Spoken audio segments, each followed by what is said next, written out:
Hey guys, Josh here, and this is the OnePlus 8T. So I have been using the 8T for just over a week now, and I have a lot of mixed feelings about this phone. But before I get into why, let's take a look at what the 8T has to offer. So there are two different configurations that you can get with this phone. There is a 128GB model with 8GB of RAM, which is not available in North America, and the model that I have here, which comes with 256GB of storage and 12GB of RAM. Both are packed with really high-end specs. You get a 120Hz display, Snapdragon 865 chip, and ultra-fast charging. So it's really just a fast phone in pretty much every way. The color that I have here is the new aquamarine green that to me looks a lot like the blue marble from the OnePlus Nord at certain angles, but it's an all-glass back with a glossy finish. And the other option is lunar silver, which comes with a matte finish. The screen is really fast and looks great. Everything from scrolling through menus to gaming is really smooth thanks to that 120Hz refresh rate.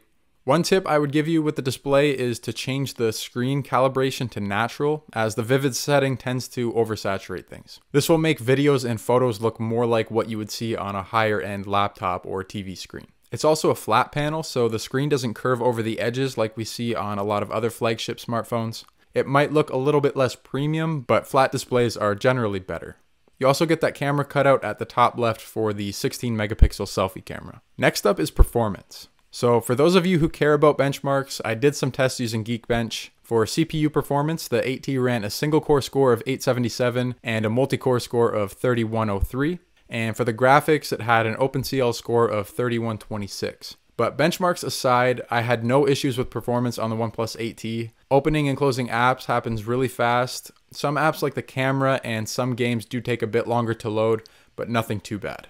I did a gaming test in PUBG Mobile, and with all settings maxed out and graphics set to Ultra HD, gameplay was really smooth and the phone stayed cool even when playing for longer periods. Battery life is excellent on the OnePlus 8T. It is a 4500 milliamp hour dual battery system. I usually get around 5.5 hours of screen on time at full brightness, and it charges up really fast due to the new 65 watt power adapter. On my first time charging the phone, it went from 0 to 60% in just 16 minutes, which could easily get you through the day with moderate use. And to go from 0 to 100%, it took just 36 minutes. Unfortunately, there is no wireless charging on this one, so that may be a deal breaker for some.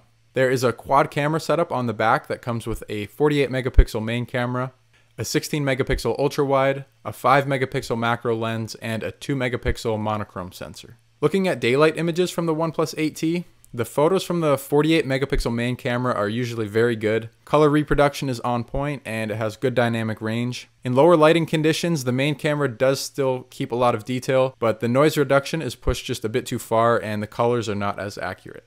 The ultra-wide also takes good photos, but they can be a bit oversaturated, and in lower lighting conditions, it just falls apart. Now on to the bad cameras. The 5 megapixel macro camera can occasionally take a decent photo, but just like the 7T and the Nord, it doesn't really seem like anything is ever in focus. And apart from a few unique cases, I don't think most people are going to use it anyway. Then we have the 2 megapixel monochrome sensor. So the mono photos are still taken with the main camera, and the sensor is just there to provide additional information about the light and shadows to create a better black and white image. The images are not bad, but you can essentially achieve the same result by taking a regular photo and editing it in Snapseed, or just using the black and white filter. Another weird thing about this one is that the option to use it is buried right in with the other filters. It's pretty clear that these cameras are just there so that OnePlus can call it a quad camera setup, which is something that phones seem to need these days to be considered a flagship.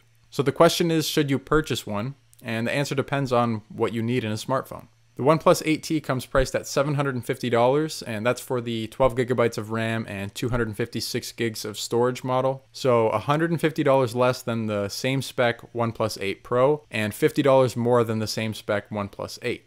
For me, the base model OnePlus 8 Pro is the one that I would pick up if I were looking for a new smartphone. I don't really play games on my phone, so I don't need 12GB of RAM, and I store all of my photos and videos in the cloud, so 128GB of storage is more than enough for me. It's only $50 more than the maxed out OnePlus 8T, and it comes with a bigger Quad HD display, still has 120Hz, includes that much better camera system, and you also get the wireless charging.